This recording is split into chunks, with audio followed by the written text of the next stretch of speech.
अखंड जोत चढ़ई रे अरे दादा जना खंडवा में धुनी रमई रे अरे दादा जने खंडवा में धुनी रमई रे अरे हरिहर जना खंडवा में धुनी रमई रे ओ अरे हरिहर जने खंडवा में धुनी रमई रे ओ धुनी रमई रे अखंड जोत चढ़ई ओ धुनी रमई रे अखंड जोत चढ़ई रे अरे दादा जना खंडवा में धुनी रमई रे ओ अरे दादा जने खंडवा में धुनी रमई रे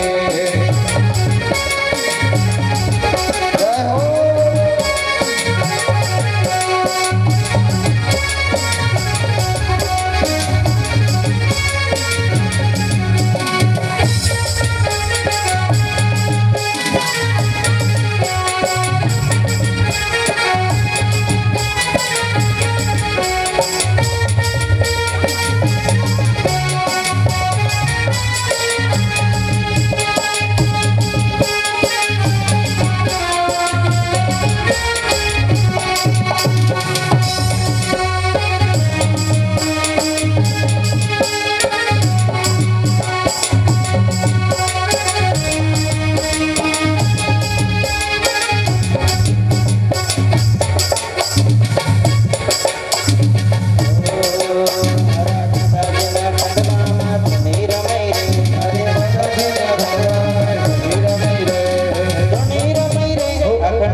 धनियर थारा मंदिर मडंको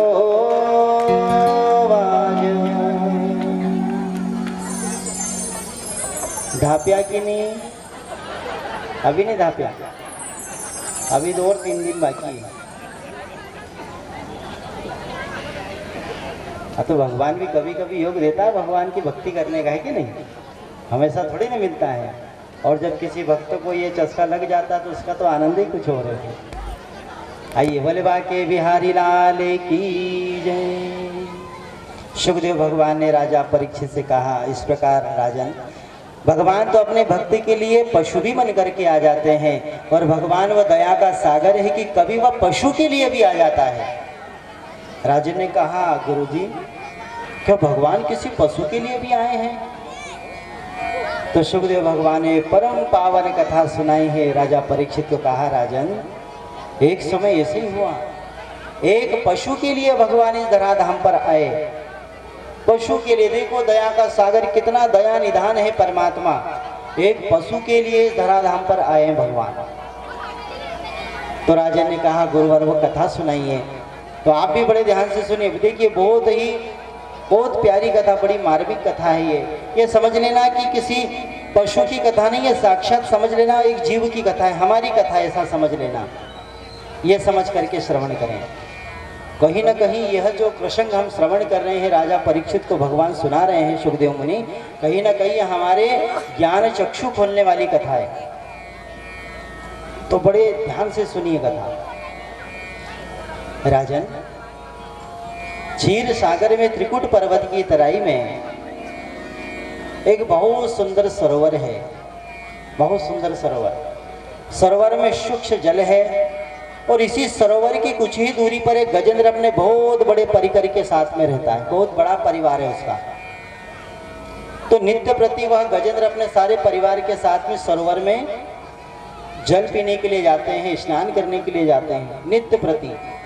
तो आज भी अपने सारे परिकर के साथ में, सारे सगे संबंधियों के साथ में उसी सरोवर में जल पीने के लिए गए। उठना बैठना थोड़ा सा बंद कर दें और आराम से कथा सुने। अगर आपको लाभ लेना है कि आज हमारे ठाकुर जी का यहाँ पर प्राकट उत्सव मनाना है उनका दर्शन लाभ लेना है तो सभी जने आप आराम से बैठे हुए कथा सुने, आना जाना थोड़ा बंद कर दें। तो राजा ना ये गजेंद्र अपने सारे परिकर के साथ में उसी सरोवर में स्नान करने के लिए गया, जल पीने के लिए गया। तो इस गजेंद्र को अपने आप में इतना बड़ा अभिमान था कि मुझ में 1000 हाथियों का बल है। तो जब ये रास्ते से जाता था तो बड़े बड़े पेड़ को अपने सोंड से उखाड़ उखाड़ करके फेंकता था, जिसके कारण कई बेचारे छोटे छोटे से जीव जंतु दब करके मर जाते थे। वो बड़े परेशान। नित्य प्रति यह सरोवर में स्नान करने के लिए जाता, जल पीने के लिए जाते। तो रोज की तरह आज भी गए। सारा परिवार जल पी करके स्नान करके जब बाहर निकल जाता, परंतु रोज यह हाथी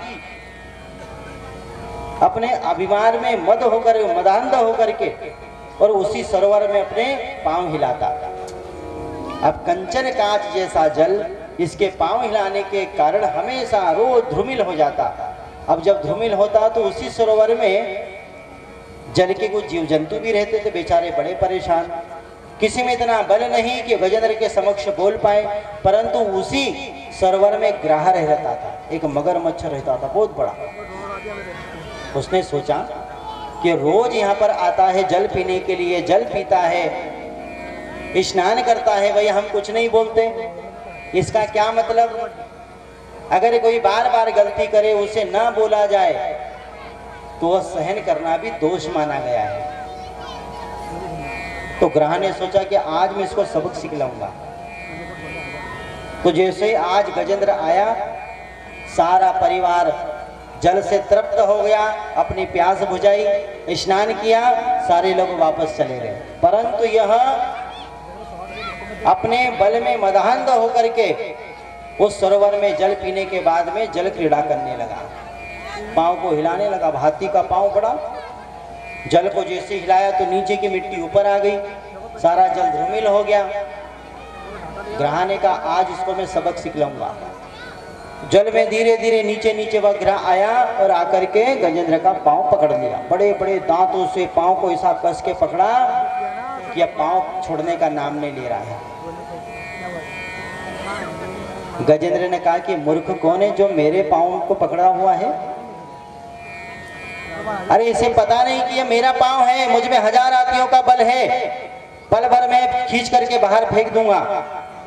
परंतु ग्रह ने ऐसा पकड़ा है बंधुओं कि वह ग्रह छोड़ने का नाम नहीं ले रहा है। ग्रह ने बार बार अंदर खींचा पानी में, गजेंद्र बार बार उस ग्रह को बाहर खींच रहा है, दोनों में खींचातानी चलती रही।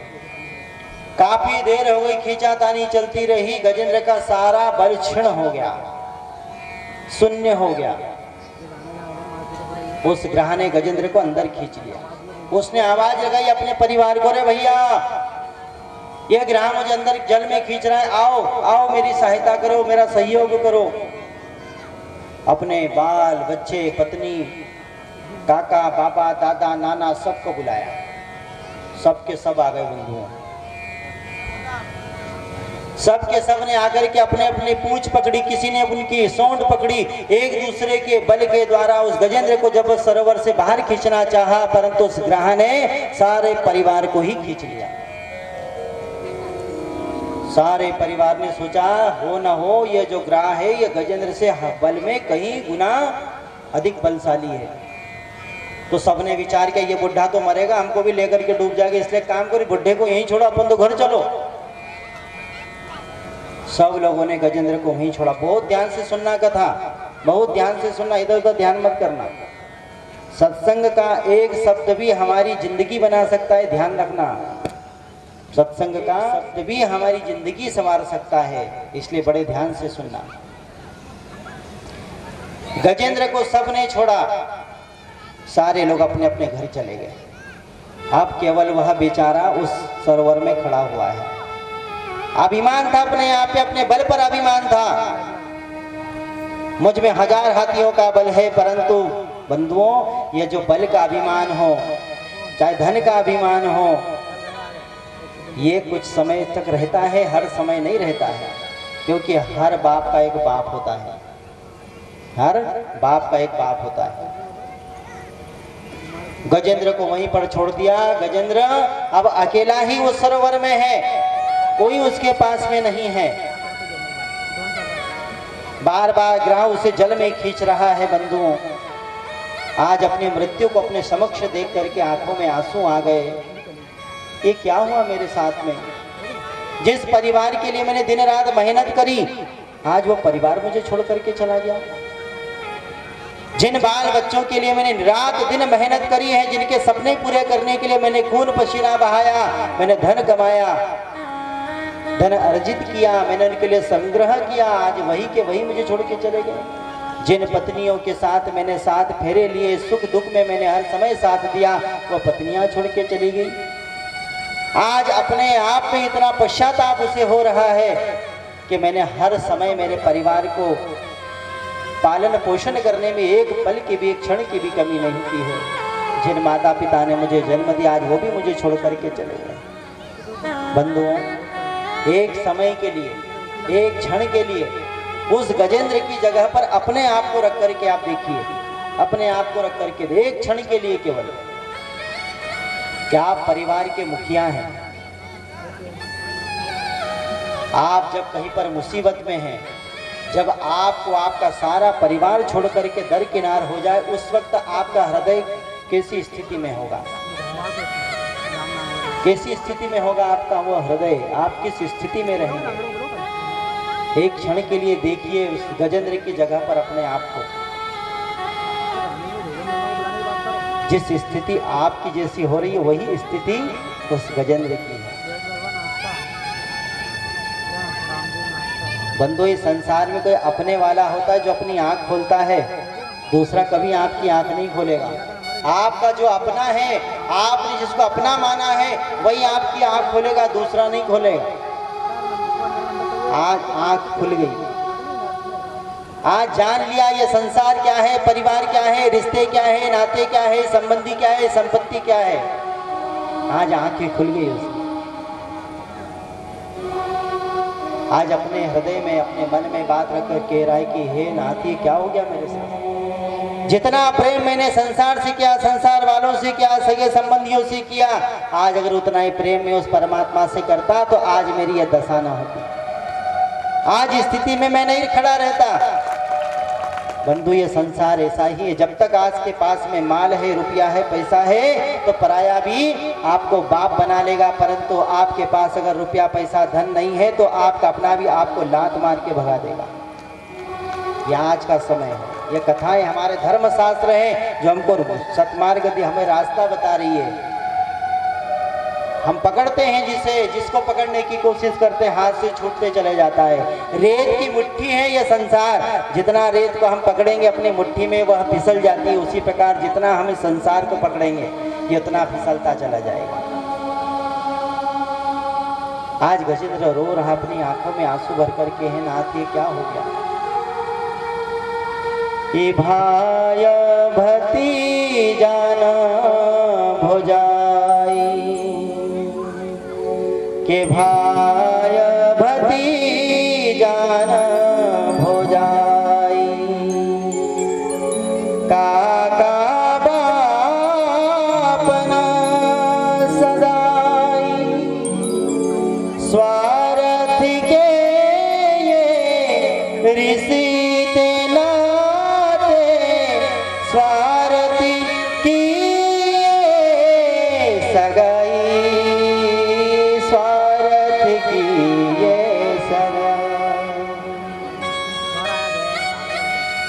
रटीले बांधू नाम हरि का, एक दिन तो है जाना, एक दिन तो है जाना।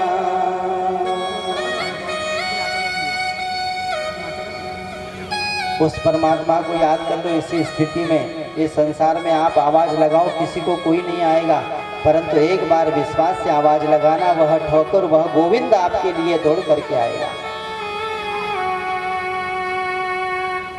द्रौपदी ने आवाज लगाई, सबको कोई आया, आखिरी में जब माधव को आवाज लगाई तो माधव दौड़ करके आया। आज गजेंद्र रो रहा है, मेरा क्या होगा, मृत्यु के मुख में छोड़ करके सब चले गए, अब मैं किसको याद करूं। कहीं पर सुन रखा था उसने कि जब इस संसार में आवाज दो कोई नहीं आए, और जब कोई नहीं आए तो एक बार विश्वास से परमात्मा को आवाज देना, वो अपने भक्त के लिए दौड़ता हुआ चला आता है। एक बार उसे प्रेम से हम पुकार करके तो देखिए, भगवान से बार बार प्रार्थना करता है, लो आ गया श्याम जी मैं शरण तेरी, लो आ गया श्याम जी मैं शरण तेरी, मैं शरण तेरी रे ठाकुर, मैं शरण तेरी, लो आ गया श्याम जी मैं शरण तेरी। बार बार भगवान को याद करता है। देने के लिए कुछ नहीं है भगवान को, सरोवर में कमल का पुष्प लगा है, कमल का पुष्प आकाश की ओर लेकर के भगवान को याद करता है। कहीं सुना था कि भगवान ऊपर रहता है, ऊपर वाला है। भगवान से प्रार्थना करता, अपने आंखों में अश्रुओं की धार भर लिए भाव से अंतर मन से भगवान को याद कर रहा है। जाने कहाँ कहाँ पर भटका तेरा दीवाना, जाने कहाँ कहाँ पर भटका तेरा दीवाना, दरे तुम्हारा ठाकुर मेरा आखिरी ठिकाना, दरे तुम्हारा ठाकुर मेरा आखिरी ठिकाना, जिस पे किया भरोसा उसने किया तो फेरी, लो आ गया श्याम जी मैं शरण तेरी, लो आ गया श्याम जी मैं शरण तेरी। बार बार भगवान को याद कर रहे हैं, कोई नहीं सुन रहा है। भगवान को बार बार याद किया। भगवान ने अपने गरुड़ से कहा, गरुड़ एक भक्त मेरा मुझे याद कर रहा है, बड़ी परेशानी में है गरुड़, चलो जल्दी से तैयार हो, मुझे चलना है, मेरे भक्त मुझे याद कर रहा है।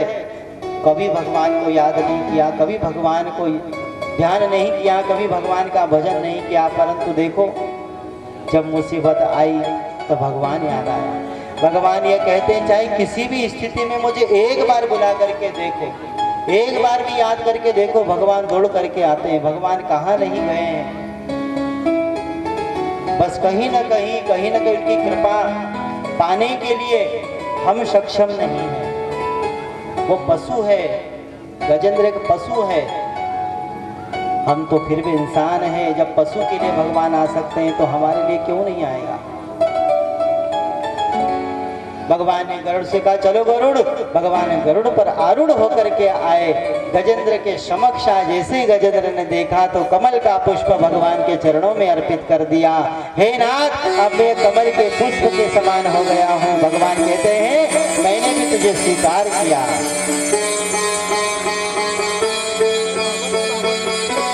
हम भगवान को याद कब करते भगवान को याद? तो बड़ा भारी विकट परिस्थिति, संकट हो, दुख हो, दुख की घड़ी हमारी हो, जब भगवान को याद करें। और जब हम प्रसन्न हैं, सुख में हैं, तो भगवान की याद आती ही नहीं है, कभी नहीं आती याद। वो थोड़ा दुख क्या नहीं आया कि भगवान को याद करते हैं, भगवान ऐसा कर। भगवान को याद किया गजेंद्र ने तो भगवान दौड़ करके आए। गजेंद्र की कथा से हमने क्या सीखा? कथा कहने का तात्पर्य क्या है? वेद व्यास जी ने कथा को क्यों लिखा इसमें? ताकि जीव की आंखें खुले।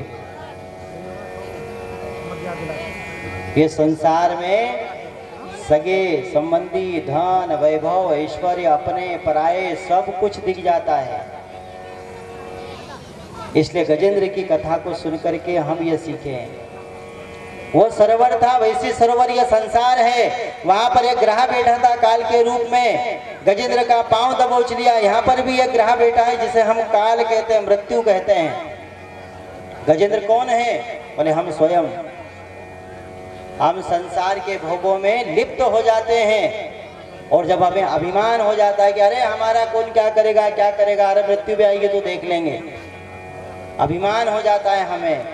और जब अभिमान हुआ तो इसी संसार रूपी सरोवर में काल रूपी ग्रह हमारे पांव को दबोचता है। जब हमें पता लगता है कि हाँ अब हमारा कोई नहीं है, जब हमारा कोई नहीं याद आता है तो हमें सिर्फ भगवान याद आता है, तब हम भगवान को पुकारते हैं। किसी भी स्थिति में पुकारो भगवान आएगा, चाहे दुख की परिस्थिति में पुकारता।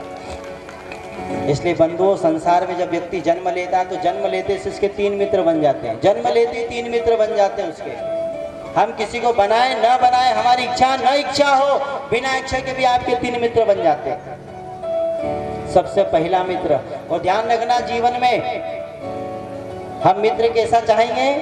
जो जीवन पर्यंत हमारा साथ दे। आप में से कोई ऐसा बैठा है जो ये चाहेगा कि मेरा मित्र मुझे बीच रास्ते में छोड़ करके चला जाए या संकट की परिस्थिति में छोड़ करके चला जाए? आप ऐसा कभी बनाओगे किसी को कि बनाओगे? बनाओगे? डोबरी हिलाओ, नहीं बनाओगे। तो ध्यान रखो, एक मित्र आपका इस संसार में भी है आपके साथ, और लोग इस मित्र से कभी मित्रता नहीं करते हैं, और जो मित्रता को बीच रास्ते में छोड़ता उससे मित्रता करते हैं। 3 मित्र जन्म लेते से बन जाते हैं मनुष्य के, धन, संबंधी और धर्म। ये 3 मित्र हैं हमारे। संबंधी कहाँ तक साथ देंगे? केवल शमशान तक। धन कहाँ तक साथ देगा? घर के द्वार तक। परंतु धर्म जीते जी भी आपके साथ में है और मरने के बाद भी आपके साथ में सच्चा मित्र है। ये सच्चा मित्र है। अब ऐसे मित्र से हम मित्रता करते नहीं है। हमने धन से मित्रता करी, हमने संबंधियों से मित्रता करी, परंतु धर्म से हमने मित्रता नहीं की, जो यहाँ पर जीते जी हमारे साथ में और मरने के बाद भी हमारे साथ में। इसलिए वेद व्यास जी ने भागवत कथा में साफ साफ स्पष्ट लिखा है, धनानि कुलो पशवहि गोष्ठे, धनानि पशवहि गोष्ठे, नारी ग्रह द्वारी जना संसारे, देहस्थित्याम परलोके मार्गे, धर्मानो गच्छति जीव एकः। कितनी अच्छी बात। धर्मानो गच्छति जीव एक। अगर जीव के साथ में यहाँ से कोई जाता है तो उसके साथ में केवल उसका धर्म जाता है। जिस माँ ने आपको जन्म दिया, दूध पिलाया, पाला पोसा, वो माँ कभी अपने साथ नहीं जाती। न कभी पिता आपके साथ जाएगा, न आपका कोई संबंधी जाएगा। तो साथ में कौन जाएगा? बोले धर्म जाएगा। इसलिए थोड़ा थोड़ा संसार में रह करके हम संसार के धन को अर्जन करने में अपना मन लगाते हैं, उसी प्रकार संसार में रह करके थोड़ा सा भगवान के भी धन का अर्जन करना चाहिए, धर्मार्थ का अर्जन करना चाहिए, जिसलिए वह धर्म हमारे साथ में जाएगा। बोले नंदनंदन भगवान की जय। जय जय श्री राधे, जय जय श्री राधे। कोई अपना होता है जो अपनी आंखें खोलता है बंधु। इसलिए भरोसा सब पर करें। देखो, भरोसा सब पर करना चाहिए, परंतु एक भरोसा भगवान पर भी रखो। हमें कहीं ना कहीं धोखा मिल सकता है, परंतु कभी भी भगवान से हमें विश्वासघात नहीं होगा। इसलिए हम भगवान पर विश्वास रखें। एक कन्या हवाई जहाज में बैठी, एक कन्या हवाई जहाज में बैठी, उसके साथ में हवाई जहाज में काफ़ी यात्री बैठे थे, बहुत सारे यात्रीगण बैठे थे। अब अचानक हुआ कि जब वो विमान उड़ा तो आसमान में उस विमान में काफ़ी लोग बैठे थे। जब उसने उड़ान भरी तो वो उड़ान भरते ही जब आंधी चली तो आसमान में वो ऐसे डगमगाने लगा विमान। बहुत ध्यान से सुनना, वो डगमगाने लगा। एयर होस्टेस जो रहती हैं वहाँ पे जो सेवा करती हैं, उन्होंने कहा कि सावधान, अब पता नहीं हमारा क्या होगा, इसलिए सब अपने अपने लोगों से गले मिल लो। बड़ी भयानक परिस्थिति हो गई बंधुओं। सब लोग रोने लगे, घबराने लगे, एक दूसरे से गले मिलने लगे। कोई अपने माँ को याद कर रहा है, कोई बाप को याद कर रहा है, कोई बेटे को याद कर रहा है, कोई बेटी को याद कर रहा है, सब रोने लगे। परंतु उस पूरे एरोप्लेन के अंदर, हवाई जहाज के अंदर, वह जो छोटी सी बेटी बैठी थी वह अभी भी मुस्कुरा रही थी, मुस्कुरा रही थी। वो उसके मुख पर तनिक भी वह चिंता नहीं थी जो सबके मुख पर थी, वो अभी भी हंस रही है। विमान डगमगाने लगा, कभी तिरछा हो, कभी सीधा हो, कभी ऐसा हो जाए, कभी ऐसा हो जाए। सब घबराने लगे, अब तो मर जाएंगे, सब रोने लगे। परंतु वह कन्या अभी भी हंस रही है। जैसे तैसे विमान के चालक ने उस हवाई जहाज को अपनी वास्तविक स्थिति में लेकर के आया, और वास्तविक स्थिति में जब आया, जब वो एयरपोर्ट पे उतरा तो सब के सब यात्री सुरक्षित बाहर निकल आए। थोड़े समय के लिए होता है कभी कभी, जब वाहन चलता है तो परिस्थितियां ऐसी हो जाती है, संभाल नहीं पाता, परंतु अपनी सूझबूझ से, अपनी चतुराई से संभाल लेता है परिस्थिति को। जैसे हवाई जहाज उतरा बंधुओं, सारे यात्री उतरे, उतर करके उस कन्या के पास में गए। सबसे पहले सबने जाकर के उस कन्या से पूछा, बेटा जब ये विमान की ऐसी स्थिति हो गई तो सारे लोग रो रहे थे, परंतु हमने देखा तेरे मुख पर बिल्कुल हंसी थी, वो मुस्कान भरा तेरा चेहरा देख करके हमें चिंता हो रही थी कि ऐसा क्या है जो ये घबरा नहीं रही है। उस छोटी सी बच्ची ने इतना सुंदर जवाब दिया बंधुओं। उसने कहा, अंकल, किसी ने पूछा होगा तो कहा, अंकल जिस विमान में आप बैठे थे, विमान जब ऐसा डगमगा रहा था और मैं मुस्कुरा रही थी। क्यों मुस्कुरा रही थी? क्योंकि उस विमान को चलाने वाले मेरे पिताजी थे। मेरे पिताजी को उस परम पिता परमेश्वर पर विश्वास था, उसी प्रकार मुझे मेरे पिता पर विश्वास था कि बिल्कुल एरोप्लेन को नीचे उतार दें। जो होता है विश्वास। हम थोड़े से घबराए, थोड़े से परेशान हो गए तो हमने सब कुछ सब भूल गए, सब कुछ हमने गवा दिया। अब तो गए। भगवान आपके साथ में नहीं होगा, परंतु कभी आपको ऐसा महसूस नहीं होने देगा कि भगवान आपके साथ में नहीं है आपके साथ में। आप थोड़ा विश्वास करके देखिए। हनुमान जी जब लंका में गए तो लंका पर जैसे प्रवेश किया तो वहां द्वारपाली खड़ी थी। उसने हनुमान जी से कहा कि अरे हनुमान जी, मैंने सपने में देखा कि आप कल इस लंका को जलाओगे। तो हनुमान जी ने कहा कि अरे वो मैं माचिस तो लेके ही नहीं आया, मैं माचिस तो लेके ही नहीं आया, मैं कैसे जलूंगा। पर जो द्वारपालिनी खड़ी थी उसने कहा नहीं, मैंने तो देखा। तो हनुमान जी ने कहा कि मैं तो माचिस लेके आए नहीं, अगर राम जी की इच्छा कहीं माचिस पहुंचा दे तो अच्छी बात है। जैसे हनुमान जी अंदर गए, लंका में जाकर के प्रवेश किया तो लंका में लंकापति के पास में हनुमान जी को लेकर के गए। हनुमान जी को जैसे रावण ने देखा तो बड़ा क्रोध खाया। ए वानर तू आया है, ए वानर तू आया है। बार बार देखते हुए रावण ने कहा कि जाओ इसके अंग भंग कर दो। हनुमान जी सोचने लगे भैया अंग भंग करेगा, परंतु नाम नहीं लिया कि कौन सा अंग भंग करेगा। हनुमान जी भी टेंशन में। तो राम जी को याद किया, प्रभु आप ही कुछ देखो। तो राम जी साथ में नहीं थे, परंतु राम जी ने रावण की बुद्धि को परिवर्तन कर दिया। उसी प्रकार भगवान हमारे साथ में भले ही ना हो, परंतु उसके भक्त के साथ में हमेशा होते हैं। वो सामने वाली की बुद्धि को परिवर्तन कर देते। तो हनुमान जी कहते कि मैं लंका को जला करके आऊंगा। वो तो राक्षस ने सपने में देखा कि तुम लंका को जलाओगे, तो भगवान राम जी ने रावण की बुद्धि परिवर्तन कर दी कि जाओ इसकी पूंछ को आग लगा दो। हनुमान जी ने कहा हाँ भैया हो गई व्यवस्था। वो सही बोल रही थी कि आग लगाओगे। अच्छा, हनुमान जी ने भी तगड़ी सेवा करी है लंकेश में जाके, लंका में जाके सबकी सेवा करी। हनुमान जी से पूछा राम जी ने, जब हनुमान जी आए तो राम जी ने पूछा, क्या हनुमान, अरे तुमने सारी लंका को जला दी? अरे भाई थोड़े बहुत तो घर छोड़ देते। बोले नहीं प्रभु, मेरी सेवा हर घर से हुई थी, इसलिए हर घर पे मैंने जाकर के सेवा करी, क्योंकि हर घर से तेल आया था, हर घर से कपड़ा आया था, हर घर से घी आया था, सबने खूब सेवा करी। तो भगवान ने कहा कि प्रभु मैं फिर बिना सेवा करे कैसे रहता, इसलिए सबको मैंने स्वाहा कर दिया। तो भगवान कहीं ना कहीं अपने भक्त की सहायता करने के लिए आते हैं, इसलिए जो गजेंद्र मोक्ष की कथा को श्रवण करता है भगवान उसके ऊपर अपनी अनंत कृपा बनाते हैं। बोले राधा रमण सरकार की जय जय, जय जय श्री राम, जय जय श्री राम। इसलिए भगवान कहीं ना कहीं कभी कभी अपने भक्तों को भी ये मौका दे देते हैं कि जो काम स्वयं भगवान नहीं कर पाते वो काम उनका भक्त करने में सक्षम होता है। जो काम भगवान नहीं कर सकते वो भगवान का भक्त कर देता है। कि भगवान ने अपने भक्तों को आदेश दे करके रखा है।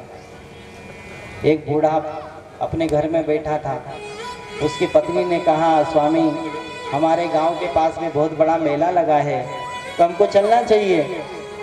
और दादा ने कहा कि बुढ़िया मेले में भीड़ बहुत है, अगर तू कहीं गुम हो गई तो बुढ़ापे में आफत पड़ जाएगी। बोले नहीं नहीं मैं तो आपके साथ में चलूंगी, आप कैसे भी करके मुझे लेकर के चलो।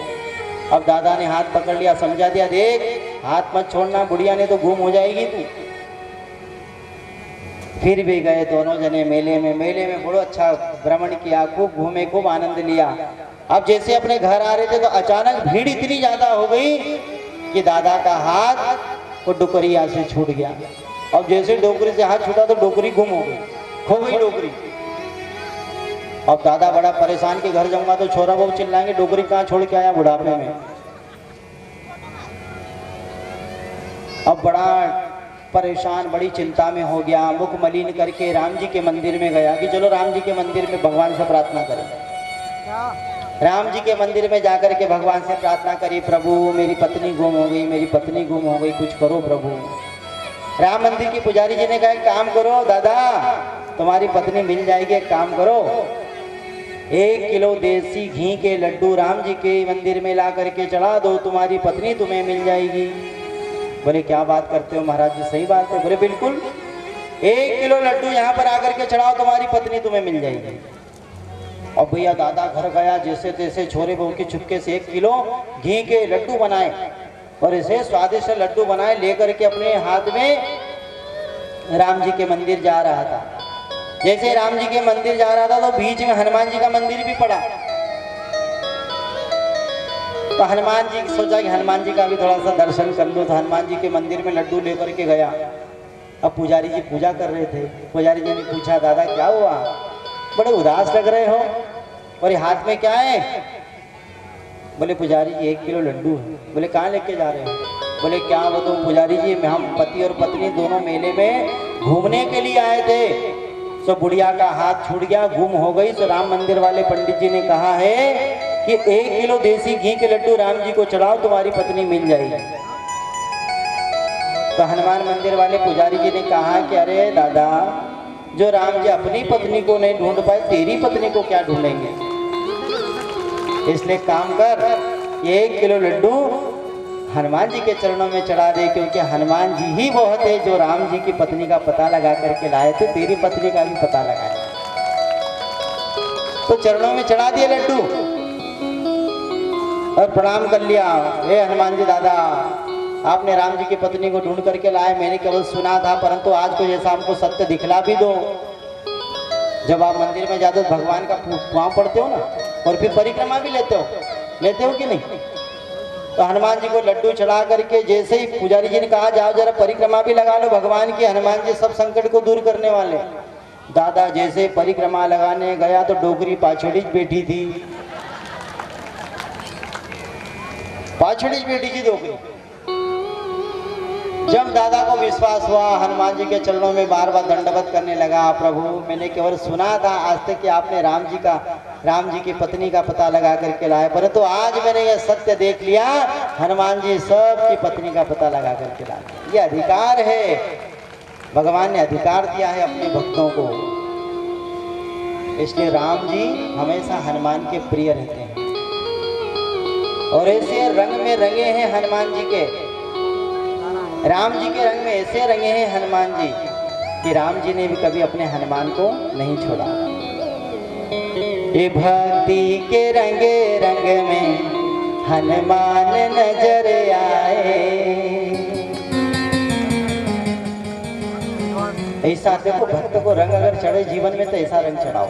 वो बोलते ना, बोले कोई दारू, जैसे वो मदिरा पान करते हैं ना, तो मदिरा पान करते हैं तो मदिरा पान करके भी झूमते हैं, ऐसे ऐसे झूमते हैं।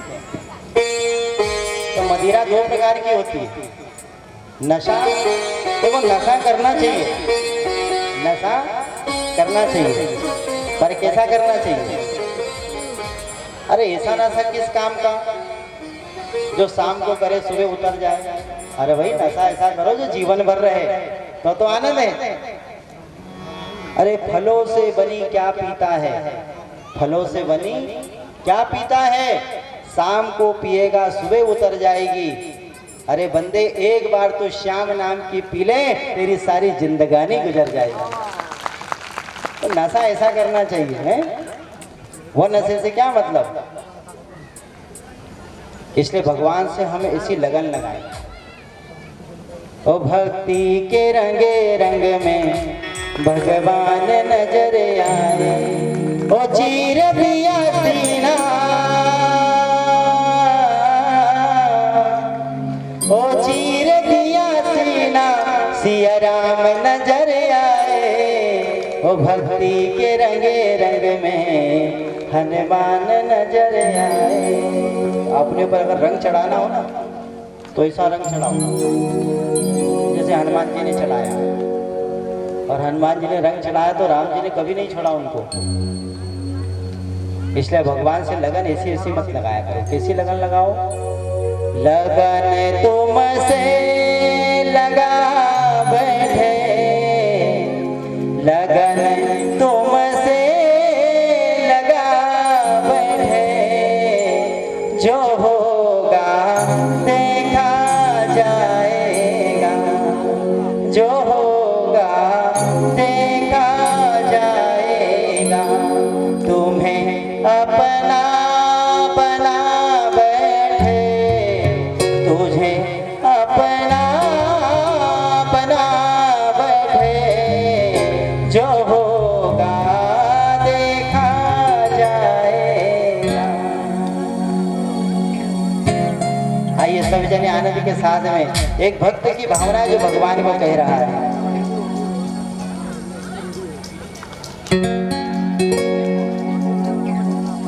आइए सभी जने ताली बजाते हुए सेवा करेंगे।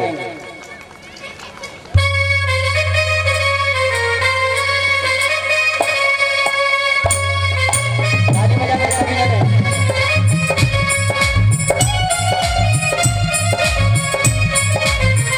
ताली बजाते सभी जने।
ख्याल था दुनिया हमें बदनाम कर देगी, कभी ये ख्याल था दुनिया हमें बदनाम कर देगी।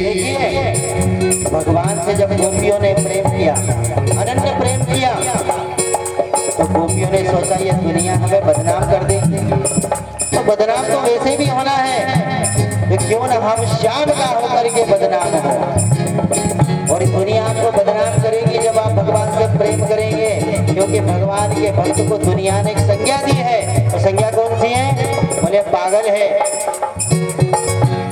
कभी ये ख्याल था दुनिया हमें बदनाम कर देगी, कभी ये ख्याल था दुनिया हमें बदनाम कर देगी, हमें बदनाम कर देगी। तो गोपियाँ कहती है दुनिया से, शर्म अब हम गवा बैठे, शर्म अब हम गवा बैठे, जो होगा देखा जाएगा।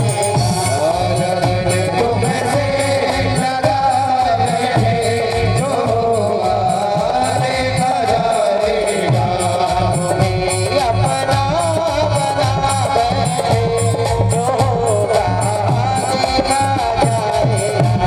तुम्हें अपना बना बैठे, जो होगा देखा जाएगा। हरि बोल।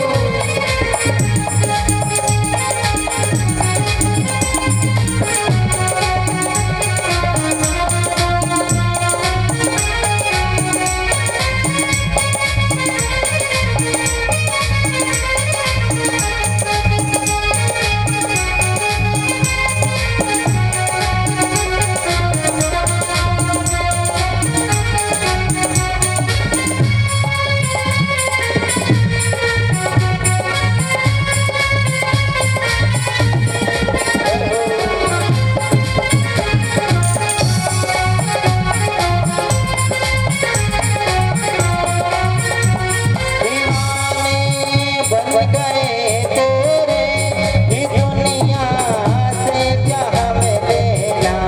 दीवाने बन गए तेरे, कि दुनिया से हमें क्या। दीवाने बन गए तेरे, ये दुनिया से क्या लेना मेरा। दीवाने बन गए तेरे, कि दुनिया से क्या मेरा लेना। ये दुनिया से क्या मुझे लेना। गोपियाँ कहती है भक्त अपने भगवान से कह रहा है, तेरे चरणों में आ बैठे, तेरे चरणों में आ बैठे, जो होगा देखा जाएगा। लगन तुमसे लगा बैठे, जो होगा देखा जाएगा।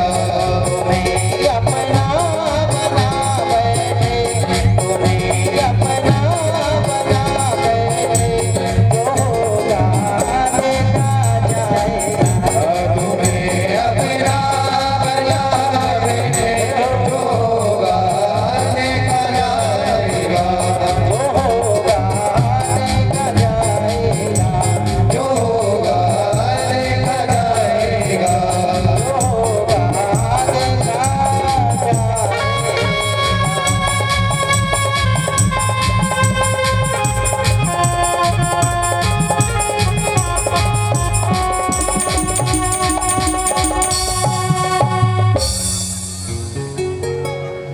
जो होगा देखा जाएगा। और भजन की सबसे अंतिम लाइन, और इस अंतिम लाइन के शब्द की गहराई को समझना। सबसे बड़ी विडंबना है संसारियों की, सबसे बड़ी विडंबना है संसार में रहने वालों की। किसे अपना कहूँ या रब, किसे मैं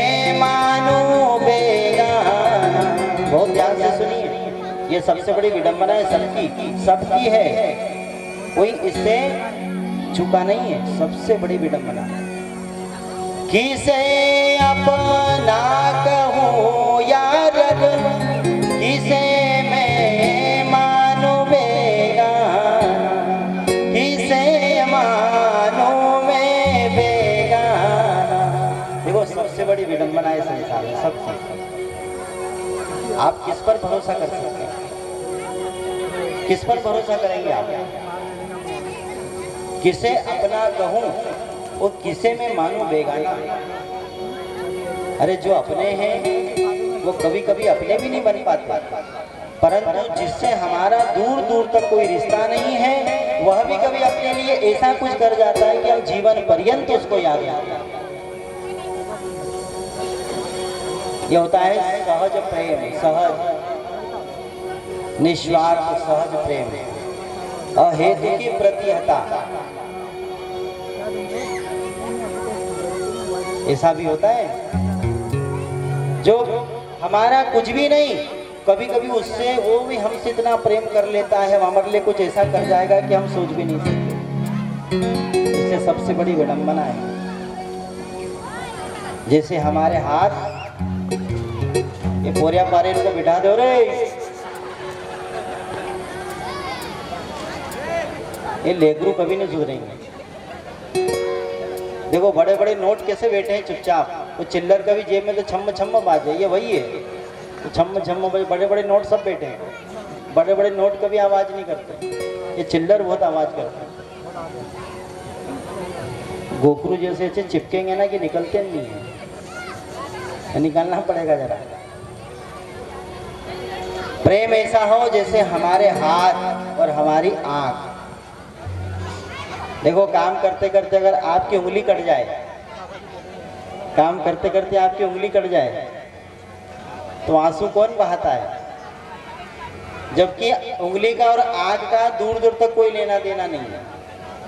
कोई लेना देना है कि बाप बेटी है, कि बाप बेटा है, कि ससुर दामाद है, कुछ नहीं, कोई लेना देना नहीं।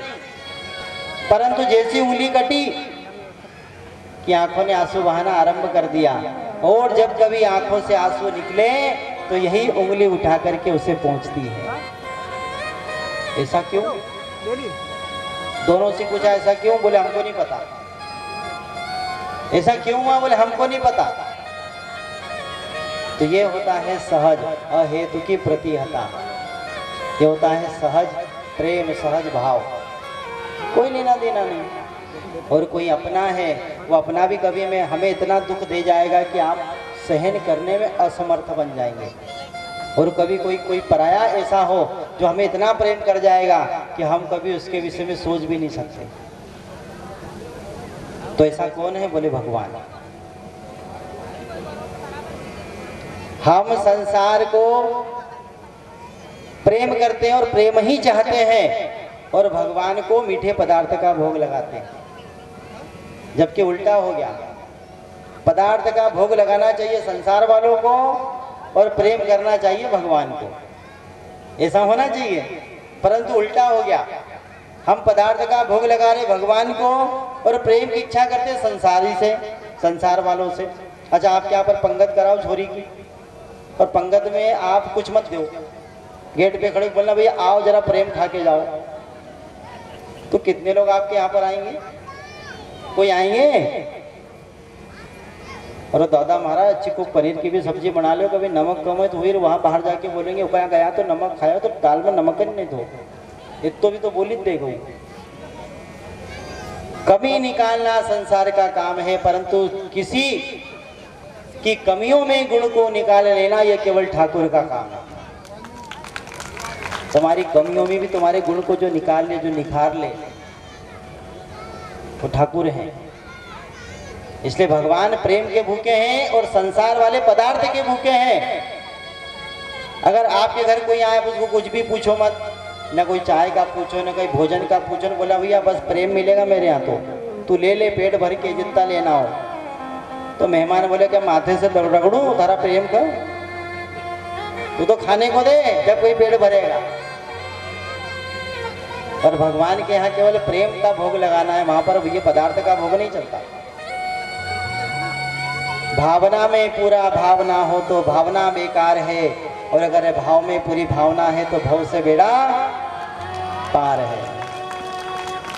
ये प्रेम का भूखा मैं हूँ और प्रेम ही एक सार है, जो प्रेम से मुझको भजे तो भव से बेड़ा पार है।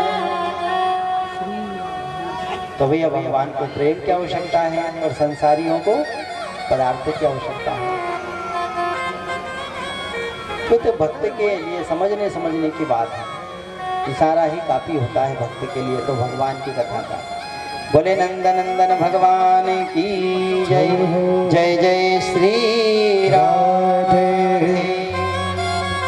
जय जय श्री राधे।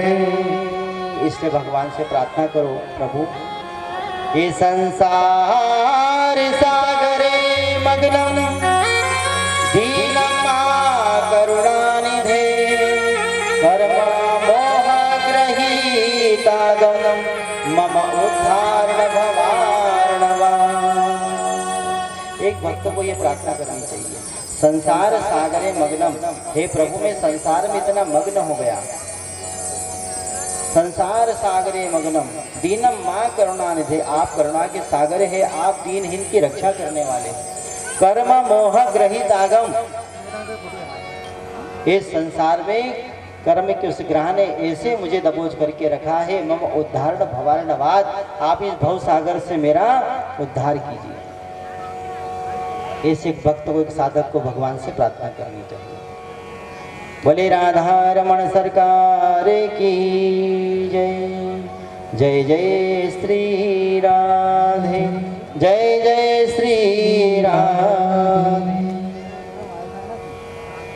राजा इस प्रकार भगवान ने गजेंद्र पर कृपा करी है। एक समय इसी प्रकार का अहंकार जैसे इस गजेंद्र को था, ऐसा अहंकार दुर्वास, एक बार ऐसे ही अहंकार इंद्र को हो गया। इंद्र अपने ऐरावत पर बैठ करके, अपने हाथी पर बैठ करके जा रहे थे, सामने से दुर्वासा ऋषि आए। दुर्वासा ऋषि को इंद्र ने प्रणाम किया, प्रसन्न होकर के अपनी माला दे दी, तो इंद्र ने माला का अपमान कर दिया। तो ऐसा कहते हैं कि दुर्वासा ऋषि ने श्राप दिया कि जा तू श्रीहीन हो जाएगा, तेरी सारी संपत्ति तुझसे छीन जाएगी। उस समय में राजाओं का राजा दैत्यराज बलि हुआ करता था। बलि को पता चला, आक्रमण किया, सारी संपत्ति छुड़ा ली। इंद्र दर दर भटकने लगे। कहते हैं कि एक समय देवताओं के पास में गए, भगवान ने कहा समुद्र मंथन करो, जो रत्न निकलेंगे वह ले लेना। तो समुद्र मंथन की कथा सुनाई। देखिए हमने कथाएं बहुत सुनी समुद्र मंथन की, वास्तविकता में उसका मर्म क्या है वह सुने। समुद्र मंथन हुआ क्षीर सागर में।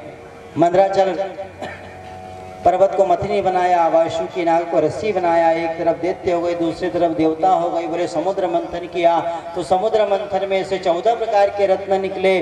14 प्रकार के रत्नों में तो सबसे प्रथम निकला विष। समुद्र मंथन वहां भी होता है। और वास्तविक समुद्र मंथन कहां पर हुआ, कहां पर होता है समुद्र मंथन? कथा में इस कथा को केवल एक पात्रता के रूप में कहा गया है, परंतु अगर हम थोड़ा सा चिंतन करके देखें तो समुद्र मंथन कहीं और नहीं होता है। समुद्र मंथन देह रूपी क्षीर सागर में होता है, इसी में मंथन होता है। मंथन कैसे? बोले हमारा शरीर भी एक सागर है, इस सागर में भी एक मंदराचल पर्वत है जिसकी मथनी बनाई, और वह है मन। ये मन हमारी मथनी है।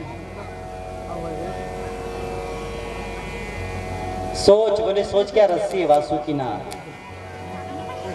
विचार, एक तरफ अच्छे विचार है हमारे मन में और एक तरफ बुरे विचार भी आते हैं। तो वहां पर भी एक तरफ देवता थे जो अच्छे विचार हैं, दैत्य थे वो बुरे विचार हैं। जब देवों और दानवों ने मंथन किया तो सबसे पहले क्या निकला? बोले विष निकला। उसी प्रकार जब साधक भी अपनी साधना करता तो सबसे पहले अहंकार का विष निकलता है। और सोचो जब सागर से विष ही निकल जाए उसके बाद उसमें 14 प्रकार के रत्न निकले थे। जब विष ही निकल गया यानी समुद्र पूरा निर्मल हो गया, स्वच्छ हो गया, फिर उसमें से अच्छे अच्छे रत्न निकले। उसी प्रकार जब हमारी देह रूपी सागर से भी ये वासना का, ये अहंकार का विष निकल जाता है, उसके बाद हमारी इस देह में भी सब कुछ निर्मल हो जाता है और अच्छे अच्छे रत्नों का ही उत्पादन होता है। समुद्र मंथन की कथा क्या है? क्या होता है समुद्र मंथन? मंथन का मतलब मथना, मथना। जैसे अपने घर में माता बहनें पहले समय में वो मटके में जमाती थी ना दही, फिर दही जमा करके उसमें बहुत बड़ी लकड़ी की 3 फीट की 4 फीट की वो लकड़ी डालती थी, जिसको क्या बोलते, घुमाने वाली को रई, रई। उसमें फिर एक रस्सी बांधते थे, खर्र खर्र खर्र खर्र जब करे तो क्या निकले? माखन का घोड़ा। क्या निकले? माखन का। मेहनत करी, मंथन किया तो मलाई का गोला निकला। उसी प्रकार कभी कभी स्वयं भी बैठो, मंथन करो अपने आप का। जब स्वयं का मंथन करेंगे, मंथन का मतलब होता है अपने आप को खोजना, अपने आप के अंतःकरण को पहचानना, अपने आप को जानना, अपने आप की वास्तविकता को पहचानना कि हम क्या है। जब मंथन करेंगे तो मंथन करने से सबसे पहले हमारे अंतःकरण से वो अहंकार का विष निकलेगा, और जब विष निकलेगा तो विष को किसने पिया? महादेव ने। तो विष को कौन पिएगा? जो जीव जीव से शिव बना होगा वही उस विष को पिएगा, जो अहंकार के विष को पिएगा। हर कोई अहंकार को नहीं पीता, कोई अहंकार को नहीं पीता है। बहुत कम ऐसे लोग जो अहंकार को पी जाएंगे। अभिमान, इंग्लिश में बोलते ईगो, ईगो,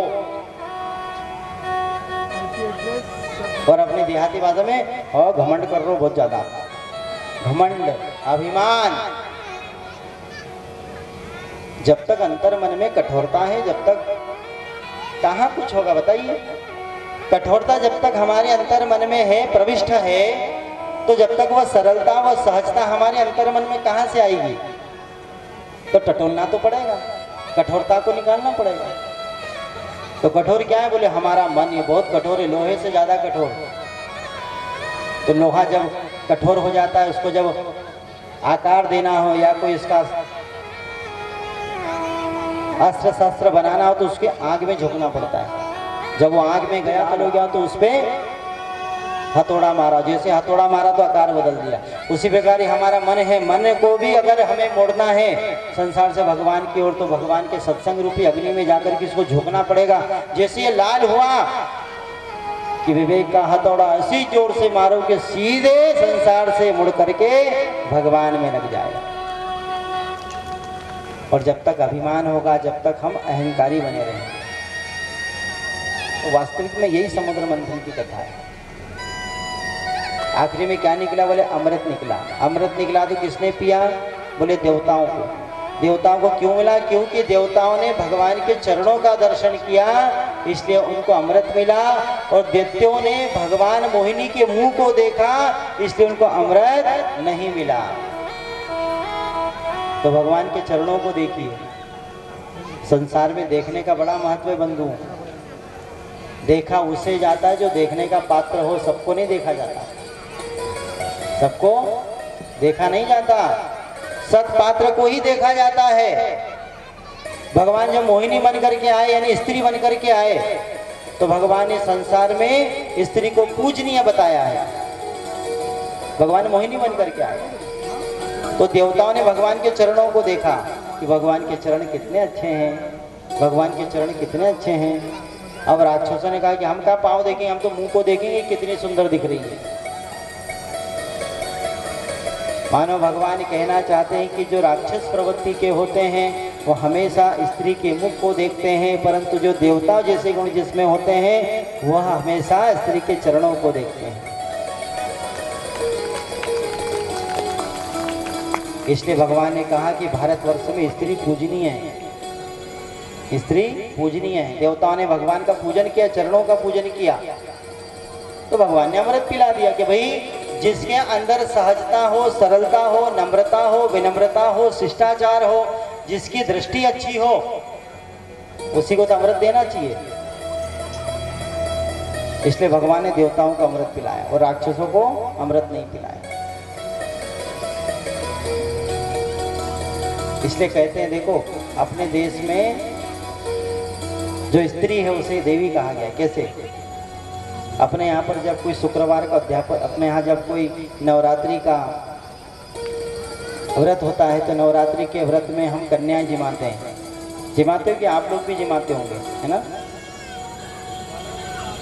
तो उस दिन सारी कन्याओं को हम लाते हैं, घर में बुलाते हैं, उनके चरण छूते हैं, चरण पीते, उनको रोली लगाते हैं, टीका लगाते हैं, उनके चरण का प्रक्षालन कराते हैं और उनके चरणों की पूजा करते हैं। और वैसे भी देखो संसार में चरणों की ही पूजा बताई गई है। हम अपने बोलते ना कि कोई हमारे घर अपने से बड़ा आया, कोई फूफा जी आए, कोई नाना जी आए, कोई पापा जी आए, कोई चाचा जी आए, प्रणाम चाचा जी, पाँव लागू। क्या बोलते हैं? पाँव लागू। कोई ने आज ये नहीं बोला कि मुंडा लागू, कोई बोलता है मुंडा लागू। क्या बोलते हैं? पाँव लागू। क्योंकि चरणों में विष्णु का निवास होता है।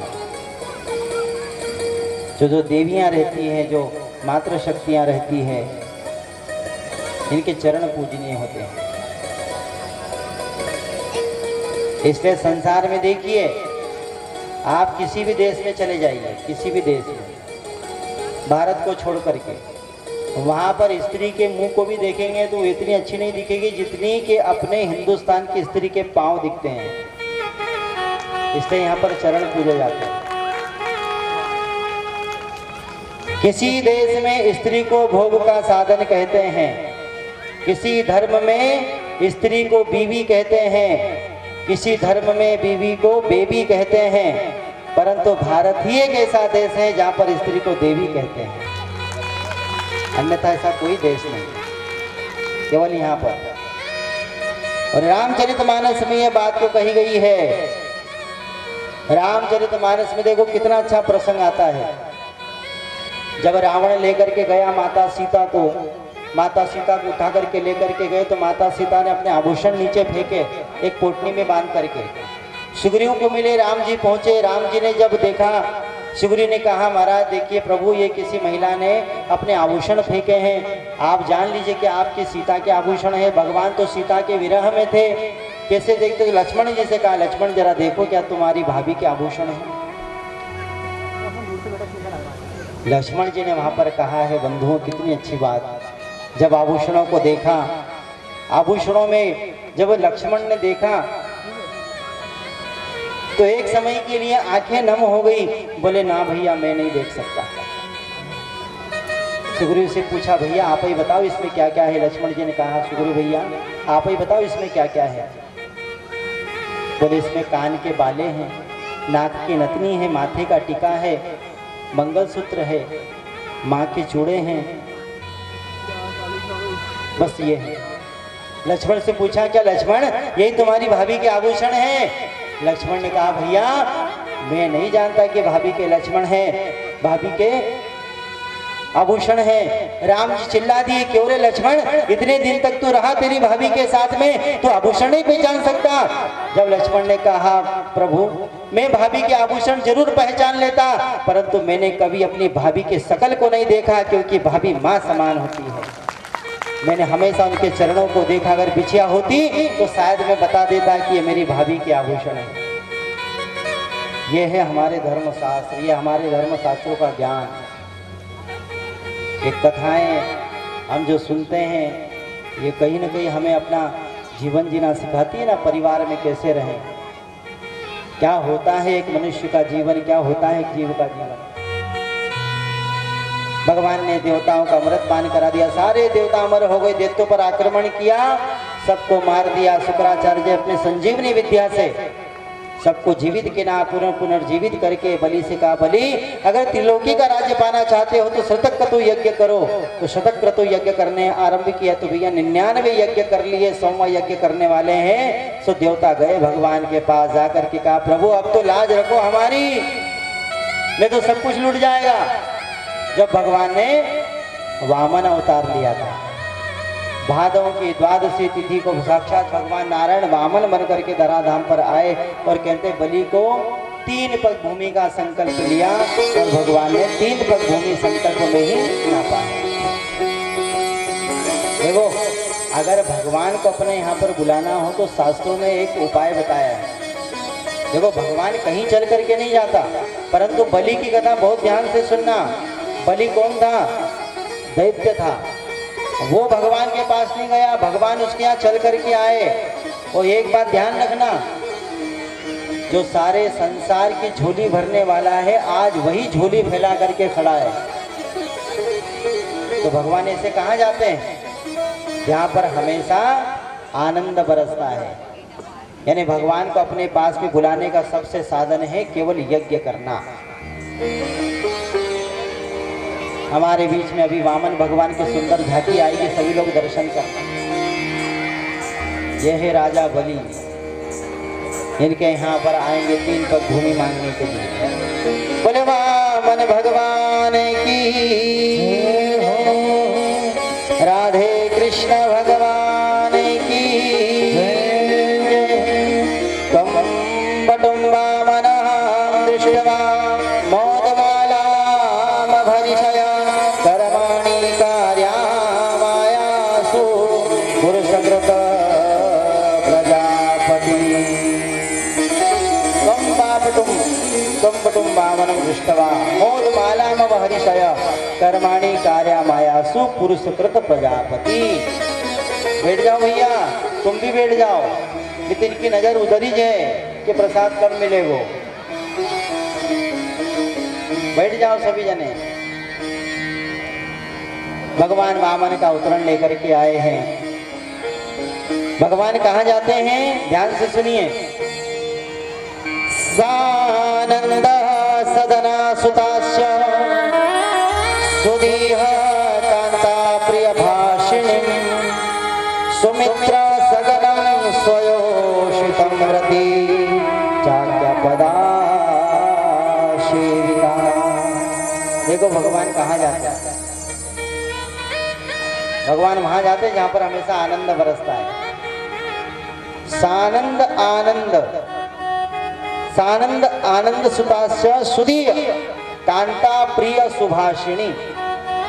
कितनी अच्छी बात की, कांता प्रिय सुभाषिणी। जिस घर में हमेशा अपनी काया पवित्र रहती है, जिस घर में हमेशा अच्छे वचन कहे जाते हैं, जहाँ पर सुभाषिणी, कांता प्रिय सुभाषिणी, जहाँ